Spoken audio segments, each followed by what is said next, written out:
नमस्कार दोस्तों, कैसे हैं आप लोग। उम्मीद करते हैं अच्छे होंगे और अपनी तैयारी अच्छे तरीके से कर रहे होंगे। तो जनरल पेपर में इलाहाबाद यूनिवर्सिटी में जनरल पेपर आता है। तो जनरल पेपर में समान हिंदी का आज हम संज्ञा एवं सर्वनाम टॉपिक को कवर करने जा रहे हैं।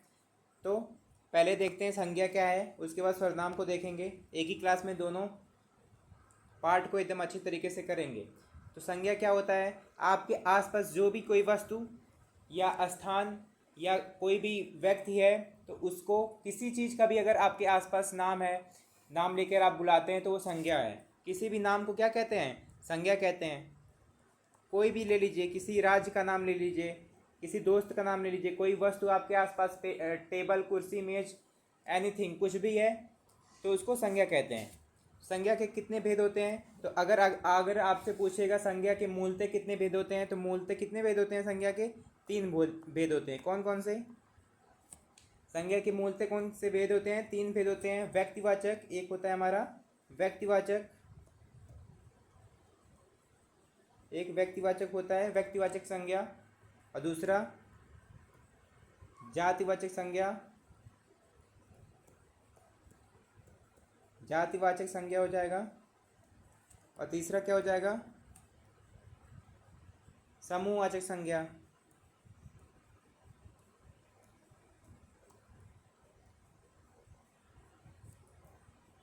क्योंकि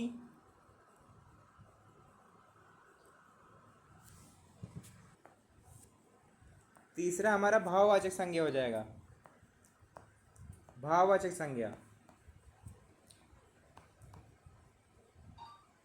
भाववाचक संज्ञा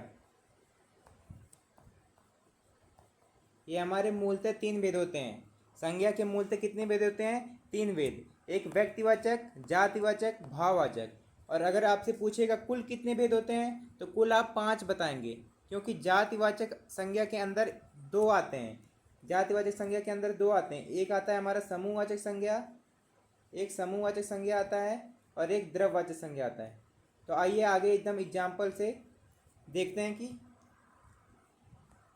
हर एक संज्ञा के बारे में आगे एग्जाम्पल से देखते हैं। तो पहले देखते हैं संज्ञा की परिभाषा। संसार में उपलब्ध समस्त वस्तु, व्यक्ति, भाव, स्थान आदि का कोई ना कोई नाम अवश्य होता है। आपको बताया ना, संसार में कोई भी चीज़ है, किसी चीज़ का अगर नाम है तो वो संज्ञा होता है। तो अर्थात नाम ही संज्ञा है। संज्ञा के बिना पहचान या भाषा का उपयोग संभव नहीं है।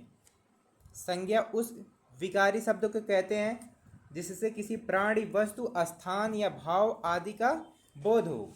जैसे उदाहरण से देखते हैं, सूरज इलाहाबाद विश्वविद्यालय में शिक्षक है। तो इसमें संज्ञा कौन कौन सा होगा, तो कोई भी जो नाम होता है वो हमारा संज्ञा होगा। तो इसमें सूरज इलाहाबाद विश्वविद्यालय शिक्षक ये हमारे संज्ञा हो जाएंगे। हमें क्रम से, क्योंकि किसी व्यक्ति, स्थान तथा पद का बोध करा रहे हैं, तो ये हमारे सब संज्ञा हो जाएंगे। संज्ञा के कितने भेद होते हैं, तो संज्ञा के 5 भेद होते हैं। कुल अगर पूछेगा संज्ञा के कितने भेद होते हैं तो 5। कौन कौन से, व्यक्तिवाचक, जातिवाचक, समूहवाचक, द्रव्यवाचक, भाववाचक। लेकिन अगर मूलतः पूछेगा आधुनिक हिंदी में संज्ञा के 3 भेद माने जाते हैं, क्योंकि समूहवाचक एवं द्रव्यवाचक जातिवाचक के अंदर आते हैं। आपको बताया ना, जातिवाचक के अंदर समूहवाचक और द्रव्यवाचक आते हैं। अगर मूलतः आपसे पूछेगा तो कितना भेद बताएंगे, मूलतः पूछेगा तो 3 भेद बताएंगे, और अगर पूछेगा कि कुल कितने भेद होते हैं तो संज्ञा के 5 भेद बताएंगे। आपको बता दिए। अब एक एक बारी बारी से करके देखते हैं कि व्यक्तिवाचक संज्ञा क्या होता है, जातिवाचक क्या होता है, समूहवाचक क्या होता है, द्रव्यवाचक क्या होता है, और भाववाचक क्या होता है। तो पहले देखते हैं हम व्यक्तिवाचक संज्ञा क्या होता है। तो व्यक्तिवाचक संज्ञा के बारे में देखते हैं, क्या दिया है, जिस शब्द से किसी विशेष व्यक्ति, वस्तु, स्थान के नाम का बोध हो। व्यक्तिवाचक संज्ञा मतलब कहना चाह रहा है कि विशेष व्यक्ति, वस्तु, स्थान, मतलब जिस व्यक्ति की तरह, जिस वस्तु की, जिस स्थान के नाम जो है उसके जैसा और कोई ना हो तो वो हमारा व्यक्तिवाचक हो जाएगा। जैसे महात्मा गांधी तो एक ही थे, दिल्ली एक ही है और दिल्ली नहीं है, रामायण। तो ऐसे ही किसी विशेष के लिए अगर कोई नाम दिया रहेगा जिसके जैसे और ना हो तो वो हमारा व्यक्तिवाचक संज्ञा हो जाएगा। नेक्स्ट देखते हैं जातिवाचक संज्ञा। जातिवाचक संज्ञा वो होता है जिसके जैसे और भी हों, जिस शब्द से किसी एक जाति या वर्ग के सभी प्राणियों अथवा वस्तु का बोध हो उसे जातिवाचक संज्ञा कहते हैं। जैसे लड़का, तो लड़के तो कई होते हैं, किसी लड़के का तो लड़का नाम तो है नहीं, लड़के कई होते हैं, नदियाँ कई होती हैं, पर्वत कई होती हैं। लेकिन अगर यहीं पे नदी, किसी नदी का नाम दे दिया जाए ब्रह्मपुत्र नदी, तो हमारा व्यक्तिवाचक संज्ञा के अंदर आ जाएगा। और यहाँ पे पर्वत दिया है तो ये हमारा जातिवाचक आ गया। लेकिन यहीं हमारा दे दिया जाता हिमालय पर्वत, तो हिमालय पर्वत हमारा क्या हो जाता, व्यक्तिवाचक संज्ञा हो जाता।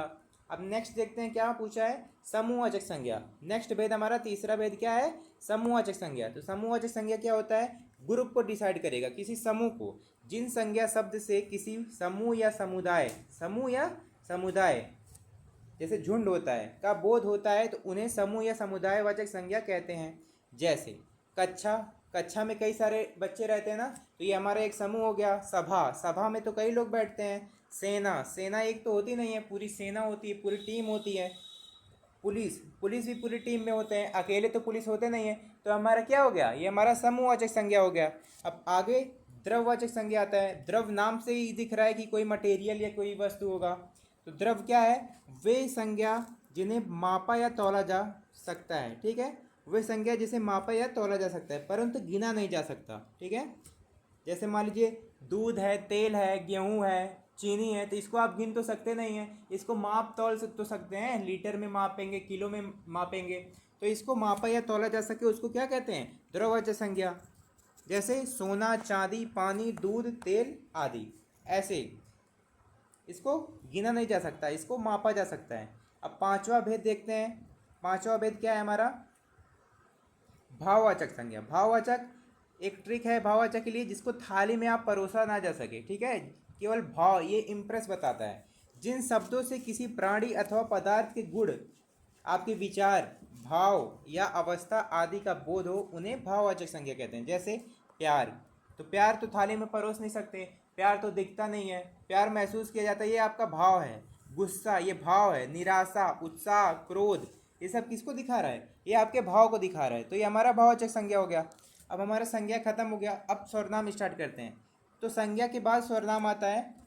तो वाक्य में एक संज्ञा या प्रयुक्त होने के बाद यदि उसी संज्ञा के प्रयोग की आवश्यकता हो तो संज्ञा के स्थान पर वह उसका आप आदि शब्दों का प्रयोग किया जाता है। अर्थात सर्वनाम उस विकारी शब्द को कहते हैं जो संज्ञा के स्थान पर उसी संज्ञा के संबंध में प्रयुक्त हो। जैसे वह, उसका, तुम, मैं आदि। इसमें क्या कह रहा है कि अगर आपके बारे में कुछ बताया जाए, मान लीजिए आपका नाम कुछ भी है, मान लीजिए आपका नाम सोनू है, तो सोनू नाम है आपका। अब आपके बारे में बता रहा है कि सोनू इस स्कूल में पढ़ता है, सोनू क्लास 10 में पढ़ता है, सोनू का एक दोस्त है। तो बार बार सोनू का नाम रिपीट हो रहा है, तो इसी रिपीटेशन को हटाने के लिए हम सर्वनाम आया है। सर्वनाम ऐसे इसमें बोल देंगे कि सोनू उस विद्यालय में पढ़ता है, तो वह क्लास 10 में है, उसका दोस्त है।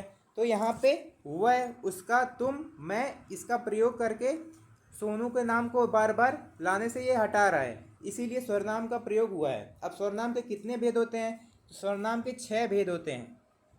ठीक है, सर्वनाम के कितने भेद होते हैं, 6 भेद। हिंदी में 11 सर्वनाम होते हैं। सर्वनाम 11 होते हैं क्या, जैसे नाम की जगह लगाते हैं ना, मैं, तू, आप, जो, सो, यह, वह, क्या, कौन, कोई, कुछ।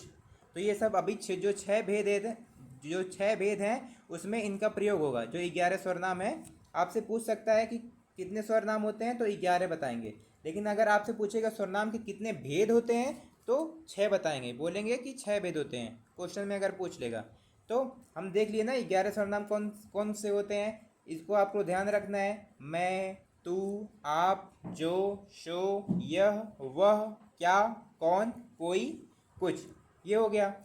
अब 6 भेद को देखते हैं। पहला क्या है, पुरुषवाचक, निजवाचक, निश्चयवाचक, अनिश्चयवाचक, संबंधवाचक, प्रश्नवाचक, ये हमारे 6 भेद हो गए। अब इसको बारी बारी से देखते हैं, डिटेल देखते हैं इसका। पहला है पुरुषवाचक सर्वनाम। जिस स्वरनाम का प्रयोग वक्ता या लेखक द्वारा स्वयं के लिए अथवा अन्य व्यक्ति के लिए किया जाता है उसे पुरुषवाचक सर्वनाम कहते हैं। ठीक है, स्वयं के लिए या दूसरे व्यक्ति के लिए किया जाता है, स्वयं के लिए या अन्य व्यक्ति के लिए किया जाता है, उसको पुरुषवाचक सर्वनाम कहते हैं। जैसे इसमें है मैं, तुम, यह, वह। इसके भी तीन भेद होते हैं। पहले इसका उदाहरण देखते हैं। मैं कल दिल्ली जाऊंगा, तुम एक बहादुर लड़के हो। जैसे देखिए ये अपने बारे में बात कर रहा है, यहाँ तुम ये अन्य पुरुष के बारे में बात कर रहा है। पुरुषवाचक सर्वनाम के तीन उपभेद होते हैं। ठीक है, पुरुषवाचक सर्वनाम के भी क्या होते हैं, तीन उपभेद होते हैं। कौन कौन से उपभेद होते हैं? एक होता है उत्तम पुरुष, मध्यम पुरुष और अन्य पुरुष। उत्तम पुरुष क्या होता है? जिस सर्वनाम का प्रयोग वक्ता स्वयं के बारे में बताने के लिए करता है। मतलब उत्तम पुरुष अपने खुद के लिए होता है। जैसे मैं, हम, ये किसके लिए प्रयोग हो रहा है? ये अपने खुद के लिए प्रयोग हो रहा है, तो ये उत्तम पुरुष हो गया। और मध्यम पुरुष जिस सर्वनाम का प्रयोग वक्ता सुनने वाले व्यक्ति के लिए करता है। जैसे आप किसी से कोई बात कह रहे हो, ठीक है, तो जैसे देखिए जब दो दोस्त मिलते हैं तो तीसरे की बुराई होती है। तो मान लीजिए आप अगर बोल रहे हैं तो आपके लिए उत्तम हुआ, और जो सुन रहा है वो मध्यम, मतलब जो सुन रहा है, श्रोता है, जो आपकी बात जिससे हो रही है वो मध्यम पुरुष कहलाएगा, और जिसके बारे में बात हो रहा है वो अन्य पुरुष कहलाएगा। जैसे जिस स्वरनाम का प्रयोग वक्ता किसी तीसरे व्यक्ति के बारे में बताने हेतु करता है। जैसे यह, वह आदमी कितना अच्छा है, ये कैसा है, वे कैसे हैं, यह लड़का है। तो दूसरे तीसरे के बारे में बता रहा है, और जिसके बारे में बता रहा है वो क्या हो जाएगा, हमारा अन्य पुरुष हो जाएगा। और जिससे आप बोलेंगे, जिससे आप बात करेंगे वो मध्यम पुरुष हो जाएगा, और आप खुद के लिए क्या होगा, उत्तम पुरुष। तो ये हमारा तीन प्रकार का ये क्या हो गया, पुरुषवाचक सर्वनाम हो गया, पुरुषवाचक सर्वनाम। अब दूसरा सर्वनाम देखते हैं, कौन सा, निजवाचक सर्वनाम देखते हैं। निजवाचक खुद के लिए प्रयोग होता है। जैसे यह मेरा बुक है। देखते हैं इसका परिभाषा, पहले देखते हैं। जिन सर्वनाम शब्दों का प्रयोग वक्ता स्वयं खुद के लिए करता है उन्हें निजवाचक सर्वनाम कहते हैं। जैसे खुद के लिए, स्वयं, आप, स्वयं, अपने, आप आदि, ये क्या हो गया, ये निजवाचक सर्वनाम हो गया। उदाहरण में देखते हैं, तुम्हें यह काम स्वयं करना होगा। ठीक है, उसको स्वयं करना होगा, स्वयं आ गया ना, तो ये निजवाचक उसके स्वयं के लिए है। मैं अपने आप से ही हिंदी लिख गया, मतलब वो स्वयं लिखा, अपने आप लिखा, तो ये हमारा निजवाचक सर्वनाम हो गया।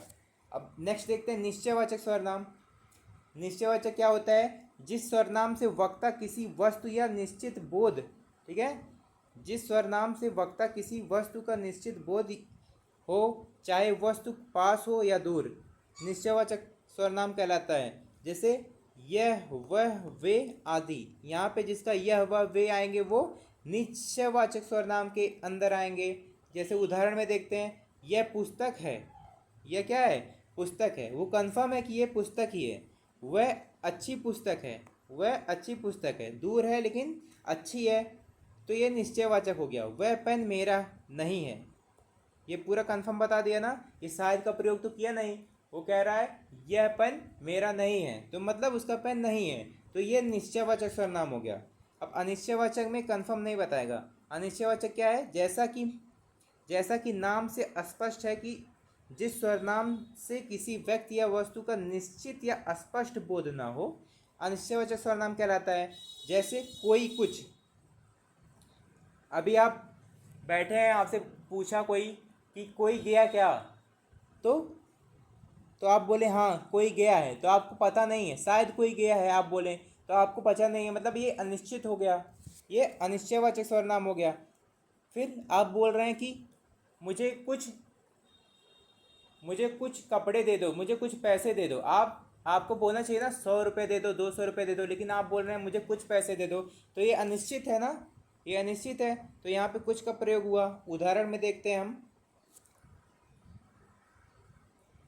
ऐसा ना हो कि कोई आ जाए, घी में कुछ मिला है, क्या मिला है ये बता नहीं रहा है, घी में क्या मिला है नहीं बता रहे, कि घी में चीनी मिला है, कह रहा है कुछ मिला है, तो ये अनिश्चित हो गया।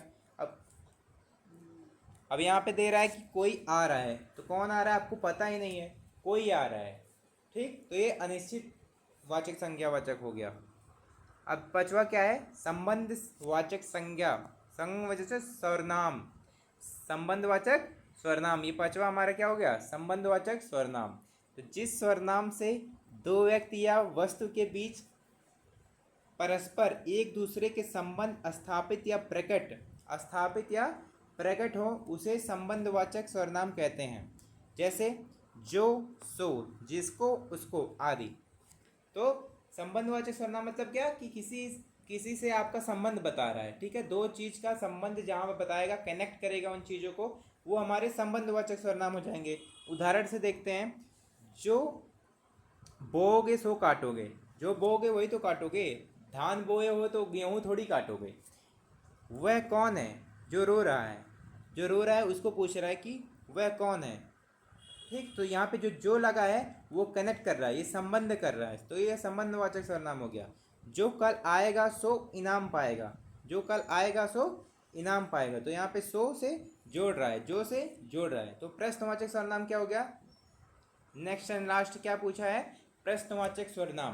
प्रश्नवाचक तो नाम से ही पता चल रहा है कि आप किसी से कोई क्वेश्चन पूछेंगे तो ये प्रश्न पूछेंगे तो प्रश्नवाचक सर्वनाम हो गया।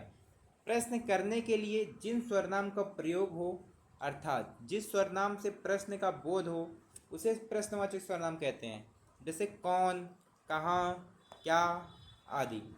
तो ये हमारा जहाँ भी आएगा कौन, कहाँ, क्या, तो वहाँ पे हम प्रश्नवाचक सर्वनाम उसको कहेंगे।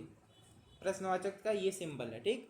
उदाहरण, तुम कहाँ जा रहे हो, तो जहाँ भी कहाँ, कौन, क्या आएगा ना, तो अंत में आपको ये प्रश्नवाचक सिंबल लगा देना है, ठीक। तो तुम कहाँ जा रहे हो, कहाँ पूछ रहा है, प्रश्न पूछ रहा है। वहाँ कौन खड़ा है, कौन खड़ा है आपसे पूछ रहा है, वहाँ कौन खड़ा है, तो ये प्रश्नवाचक सर्वनाम हो गया, ये प्रश्न कर रहा है। तुम क्या खा रहे हो, तो ये भी प्रश्न कर रहा है ना कि तुम क्या खा रहे हो, तो ये हमारा प्रश्नवाचक सर्वनाम हो गया। तो संज्ञा सर्वनाम को आपके सिलेबस के अनुसार अच्छे तरीके से हम कवर कर चुके हैं। तो नेक्स्ट वीडियो में इसके क्वेश्चन के साथ मिलते हैं। जय हिंद दोस्तों।